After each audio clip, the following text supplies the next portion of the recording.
Halo Bunda, ketemu lagi dengan saya, dengan Dr. Komang dalam channel Dr. Danen Channel. Oke, hari ini kita bincang santai ya, Saya ingin memberikan informasi tentang pentingnya pemberian vitamin D untuk buah hati kita. Oke, untuk mempersingkat waktu, kita mulai saja ya.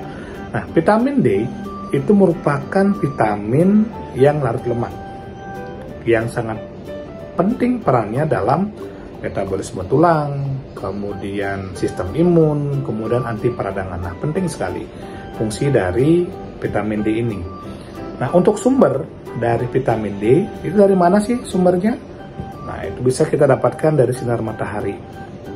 Kemudian bisa kita dapatkan dari makan makanan yang mengandung vitamin D. Kemudian yang ketiga bisa kita dapatkan dari suplemen-suplemen vitamin D. Nah, sekarang timbul pertanyaan, kok vitamin D ini sangat penting untuk tubuh kita ya, terutama kita bahas saat ini untuk anak-anak kita, kenapa sih gitu. Nah, untuk fungsi dari vitamin D secara keseluruhan ya, saya rangkum dari beberapa literatur yang ada. Itu yang pertama, itu memelihara kesehatan tulang. Ya, memelihara kesehatan tulang, fungsi yang pertama. Kemudian yang kedua, untuk meningkatkan ketahanan tubuh. Ya, ketahanan maksudnya sistem imun dari tubuh anak kita. Kemudian yang ketiga, menurunkan risiko terjadinya penyakit autoimun dan keganasan. Kemudian yang keempat, untuk mencegah terjadinya penyakit rickettsia. Ya, mungkin Bapak dan Ibu di rumah sudah pernah mendengar tentang penyakit rickettsia.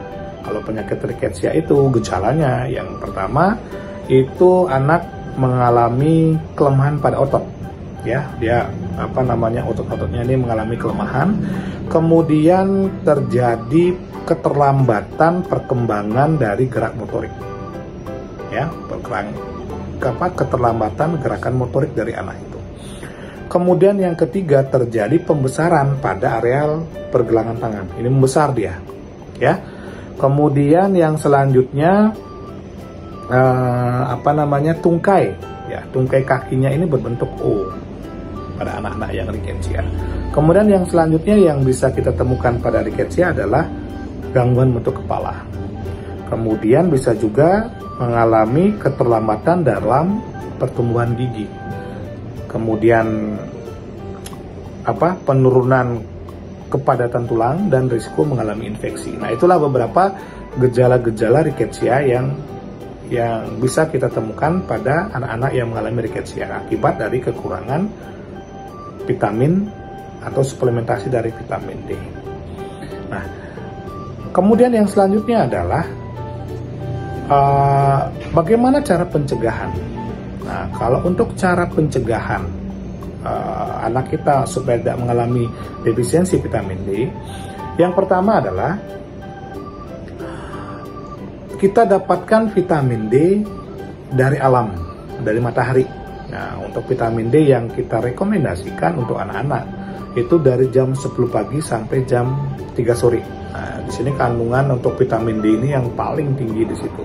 Makanya dokter anak, Ikatan Dokter Indonesia menganjurkan untuk misalkan anak terpapar dengan sinar matahari pada jam-jam tersebut, dari jam 10 sampai jam 15.00. Kemudian yang kedua, makanlah makanan yang tinggi vitamin D.